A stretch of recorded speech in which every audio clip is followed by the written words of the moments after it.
2024 లేదా 25లో డిగ్రీ లేదా బీటెక్ చదివారా? సాఫ్ట్‌వేర్ జాబ్ కోసం ఎదురు చూస్తున్నారా? అయితే కోడ్ జ్ఞాన్ 100 డేస్ కోర్సులో చేరండి. జాబ్ సాధించండి. నమస్కారం రజిత గారు. నమస్తే నాగ్. ఒక ఆడపిల్ల పెళ్ళైన తర్వాత 9 నెలలు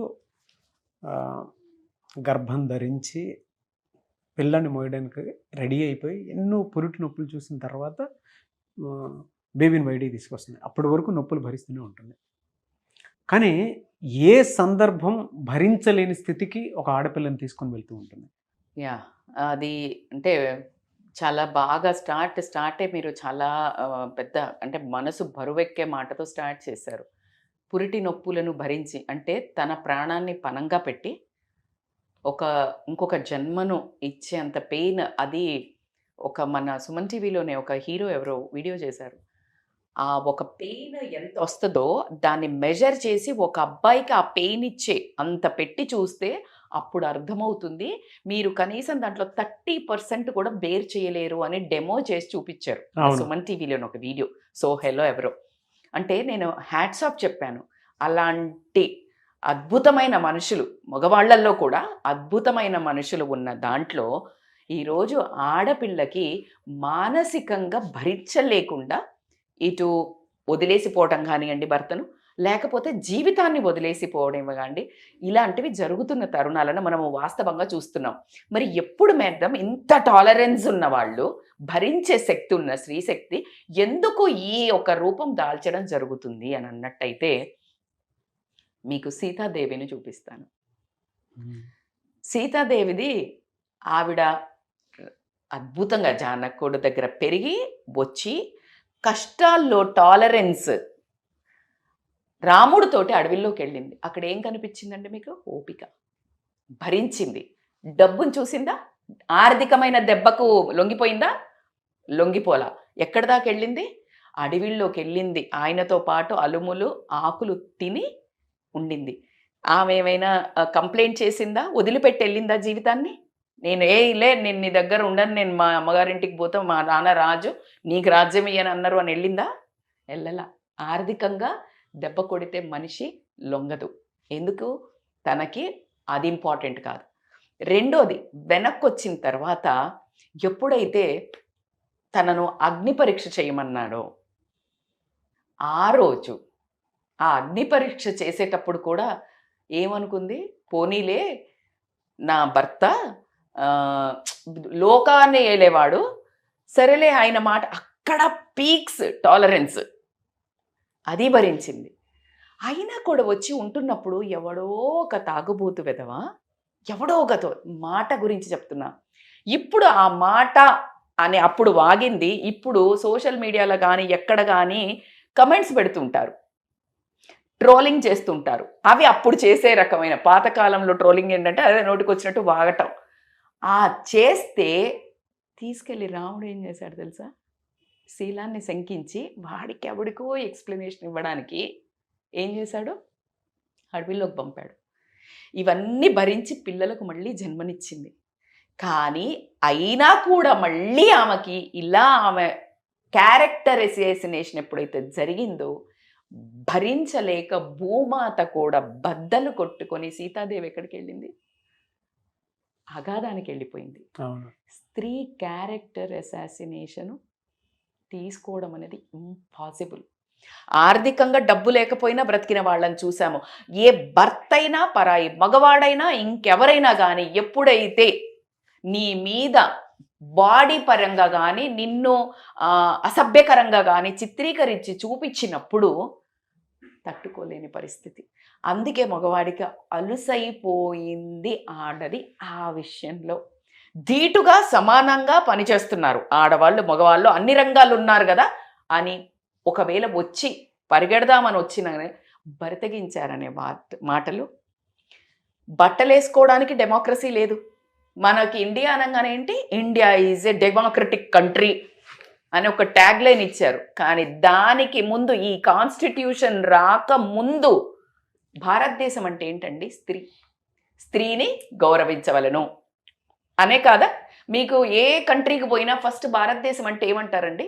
స్త్రీని చూపిస్తారు, స్త్రీ కట్టుబొట్టుని చూపిస్తారు. అవునా కాదా?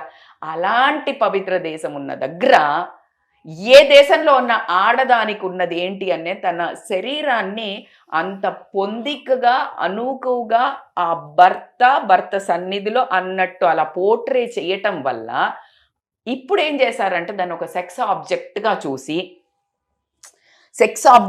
చూసి వాళ్ళ వేషధారణ, యాజ్ ఐ సెడ్, డెమోక్రసీ లేదండి. బట్టలు వేసుకుంటే కమెంట్, జుట్టిరబోసుకుంటే కమెంట్, మేకప్ చేసుకుంటే కమెంట్, ఘోరంగా ముడత స్ట్రెచ్ మార్క్స్ వస్తే కూడా కమెంట్ అండి. అంటే నీకు ఎలా బ్రతకాలి?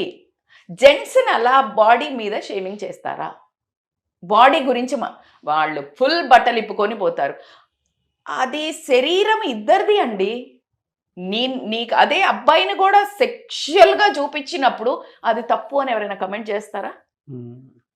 చెయ్యరు అసభ్యకరంగా. అమ్మాయిని ఎందుకు చేస్తున్నారు? అది వస్తే శరీరం, it's one of the biological parts. అంత ఎవల్యూషన్ వచ్చి అంత టెక్నాలజీకి వెళ్ళిన మనం పెరిగాము ఎదిగింది కంట్రీ అని చెప్పుకుంటున్నాము. బుర్రలు ఎదగల, సోచ్ పెరగల, ఇంకా అక్కడే ఉన్నాము. ఎవరైనా కాస్త మోడర్న్గా తయారైనా ఏం చేస్తాం? సొల్లు కార్చడం, లేకపోతే కమెంట్ చేయటం. ఏముందిరా? లేదబ్బా. ఆ మాట కత్తి కంటే పదునైనది నాకు. సెల్ఫ్ రెస్పెక్ట్ మీద కొడతారు కొంతమంది, Self- భావన మీద కొడతారు అంటే కొంతమంది. అక్కడ బాడీ షేమింగ్ ఎట్లా ఉంటదంటే కత్తి పెట్టి మెడ కట్ చేస్తే ఈ నరం కట్ అయిపోతే మాట వస్తుందా? మూగపోతుంది. అలా ఒక ఆడది ఎప్పుడైతే నీ గురించి ఇదే నువ్వు ఇలాంటి దానివనో అలాంటి దానివనో, నీ బాడీ ఇలా ఉందనో, నీ రంగు ఇలా ఉందనో, లేకపోతే నీ బాడీలో పలానా పార్ట్స్ ఇలా ఉన్నాయనో ఒక మగాడు మాట్లాడితే అస్సలు తట్టుకోలేరు నాకు. ఆ మానసిక వ్యధ అంటే నువ్వు ఎన్ని డెసిమల్స్లో ఏ ఎక్విప్మెంట్ కనుక్కొని కూడా చూసినా నువ్వు భరించలేవు. ఏం చేయలేని నిస్సహాయత. కొంతమంది డబ్బు కోసం అనుకోనియండి, దేనికి వాళ్ళ టాలెంట్ చూపించుకోవడానికి అనుకోండి, కెమెరా ముందుకు వచ్చి మాట్లాడాలంటే బోల్డ్గా వచ్చేవాళ్ళు వచ్చినా ఆ కమెంట్స్ కానీ లేకపోతే ఏదైనా పక్కనున్న వాళ్ళు కూడా ఏంటి అంటే ఇప్పుడు ఇలా చేసిందంటే వస్తావా అనే స్టేజ్కి వచ్చేసారు. How come? ఒకప్పుడు సినీ ఇండస్ట్రీకి ప్రాబ్లం ఉండే, వాళ్ళు కాస్త వ్యాంప్ క్యారెక్టర్స్, కాస్త ఏదైనా కొంచెం సెక్సీగా బట్టలు వేసుకోగానే అంటే ఆమె చీప్ టైప్. నో, క్యారెక్టర్ డిమాండ్కి ఆమె స్ట్రక్చరు, ఆమె బాడీయో అలా డిమాండ్ అవుతుందని డైరెక్టర్ రాశాడు రాత, నువ్వు కాదు కదా. It is not our own character. Do you think Rao Gopal Rao garu was always villain in movies? Do you think is a villain in అవుట్ సైడ్? సోను సూద్ గారిని విలన్ అన్నారు అన్ని మూవీస్లో, హీరో. అదే లేడీని ఎందుకు అట్లా చూడరు? లేడీని అలాగే చూస్తారా లేదా? ఇప్పుడు వీడియోస్లో లేకపోతే ఎక్కడ బట్టల్ని బట్టి ఒకవేళ మాట కూడా బోల్డ్గా మాట్లాడారనుకో, వాళ్ళని ఎలా చిత్రీకరిస్తారంటే బరితెగించిన ఆడది అని.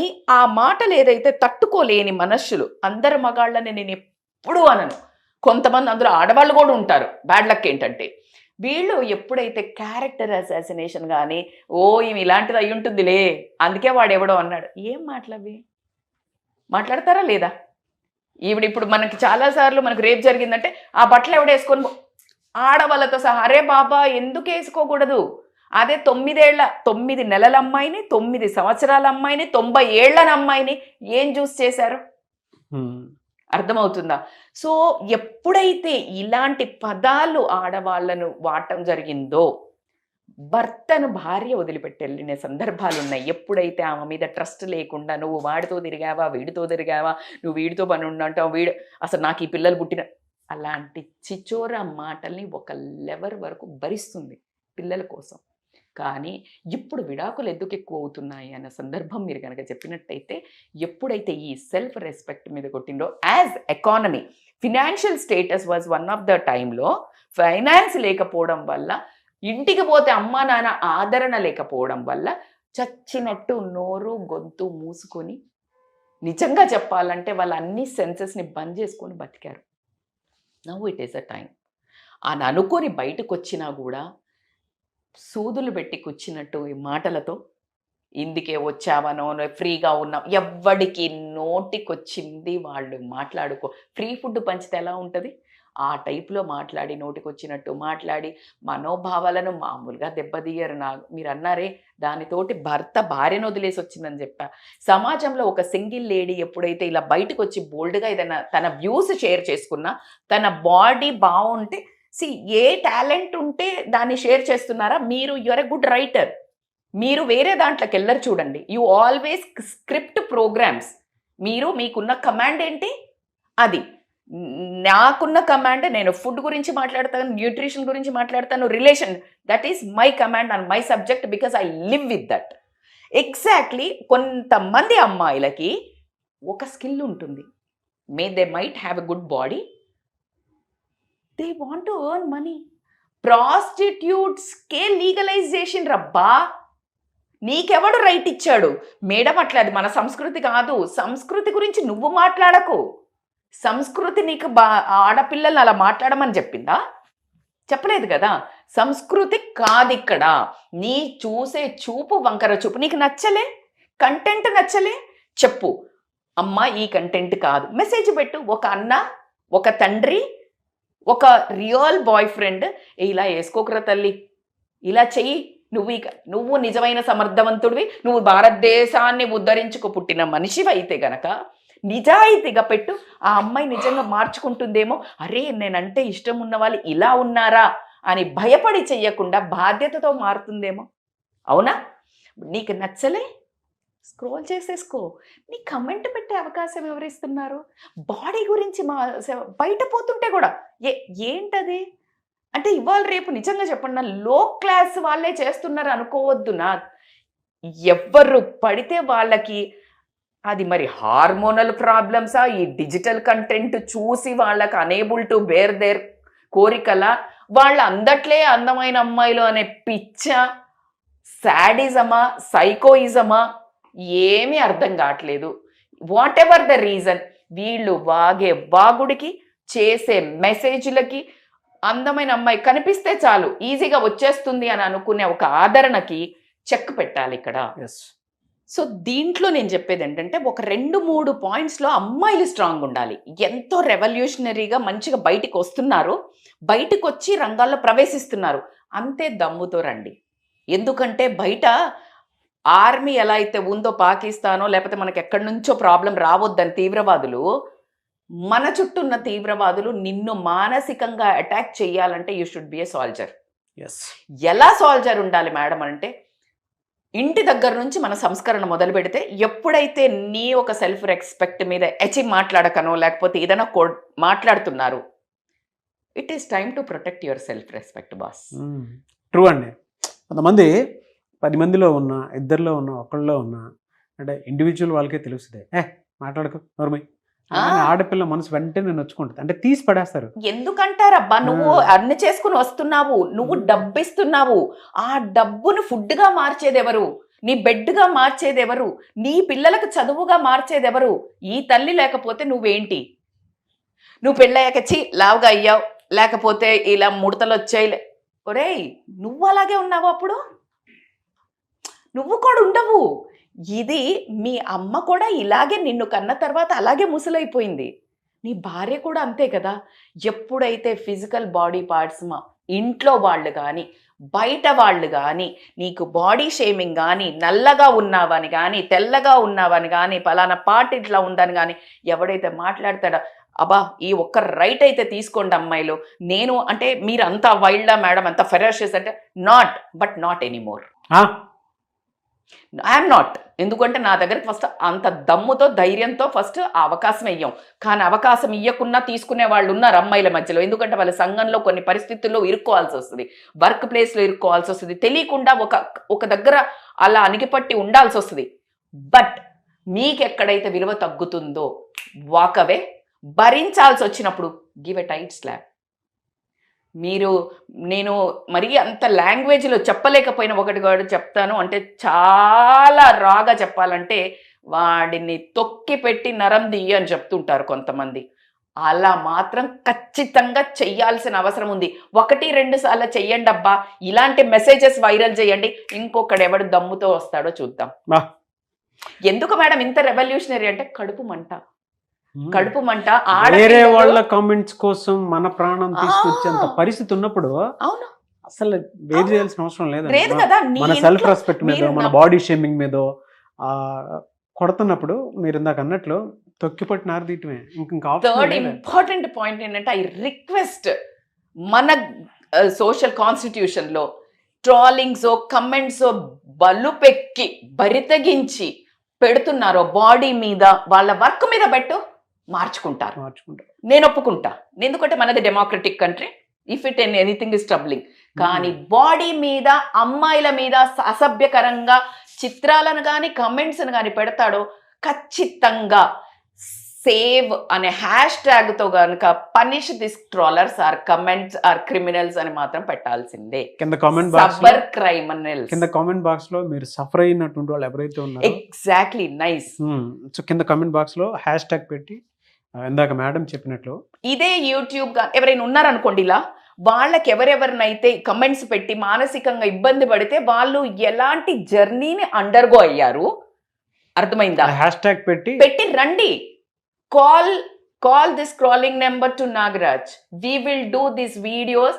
బికాస్ మీ పెయిన్ మీరు ఎలా హ్యాండిల్ చేశారో చెప్తే ఒకటి ఆ పెట్టే దరిద్రులకు అర్థమవుతుంది పెట్టొద్దని, రెండోది మిగతా అమ్మాయిలు అది భరించలేక చనిపోవడం ప్రాణాలు తీసుకోవడం జరుగుతుంది. కాబట్టికే మీరు ఎలా కష్టపడి అనుభవించారు, why don't you become a teacher?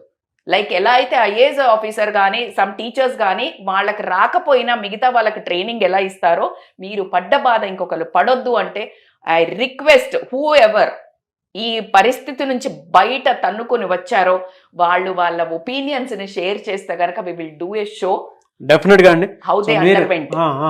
మీరు గనక నిజంగా ఏ సమస్యతోనైనా సరే బాధపడుతూ ఉండి ఇంకా బయటపడలేకపోతున్నాము, దెబ్బతింటున్నాము అనేటువంటి ఆలోచన కనుక మీలో వస్తే మీరు రజితా మైనంపల్లి గారి షోలో పార్టిసిపేట్ చేద్దాం అనుకున్నా, లేదంటే పర్సనల్ కౌన్సిలింగ్ కావాలి అనుకున్నా కూడా స్క్రీన్ మీద మీ కాంటాక్ట్ నెంబర్ కనిపిస్తుంది. దాన్ని మీరు కాల్ ఆర్ మెసేజ్ వాట్సాప్ చేసి వెంటనే అపాయింట్మెంట్ కూడా తీసుకోవచ్చు. సో డెఫినెట్గా మీరు ఏ ప్రాబ్లంతోనన్నా సఫర్ అవుతూ ఉన్నారు అని అంటే ప్రాబ్లం ఏదైనా సరే మీరు సఫర్ అవుతున్నారు, నేను బయటపడలేకపోతున్నాను, నన్ను ఇలా టార్చర్ చేస్తున్నారు, లేదంటే వేరే వాళ్ళ వల్ల నేను ఇంకా ఇబ్బంది పడుతున్నాను, సో నేను చేసిన తప్పుల వల్ల అయినా సరే వాళ్ళు ఇంకా దాన్ని అడ్వాంటేజ్ తీసుకొని మా జీవితాలు నాశనం చేసేస్తున్నారు మీకు అనిపిస్తే ఇక్కడ స్క్రీన్ మీద మీకు కాంటాక్ట్ నెంబర్ కనిపిస్తుంది. రజితా మైనంపల్లి గారు నేను ఉంటాము. సో మాతో పాటు ఒక అడ్వకేట్ కూడా ఉంటారు. మీరు మా షోలోనే పార్టిసిపేట్ చేయొచ్చు, లేదా పర్సనల్ కౌన్సిలింగ్ కావాలనుకుంటే పర్సనల్ కౌన్సిలింగ్ కూడా తీసుకోవచ్చు. ఏ ఏరియాల్లో అంటే ఎవరైతే అండర్గో అవుతున్నారో బయటికి రాలేకపోతున్నారు, నరకం అనుభవిస్తున్నారు, దే కెన్ షేర్. ఎవరైతే చాలా అంటే లాస్ట్ సూసైడ్ దాకా వెళ్ళాను మేడం, వచ్చాను, ఇది నేను ఆదర్శంగా చెప్పదలుచుకున్నాను. They are welcome. అండ్ ఈ వర్గంలో ఎవరున్నా మన దగ్గరకు వస్తే మాత్రం really this has to be real అంటే టేక్ ఎ బిగ్ షో అని అనిపిస్తుంది నాకు. ఎస్ డెఫినెట్గా అండి. Anyways thank you so much Rajitha Mainampalli garu. Thank you so much నాకు.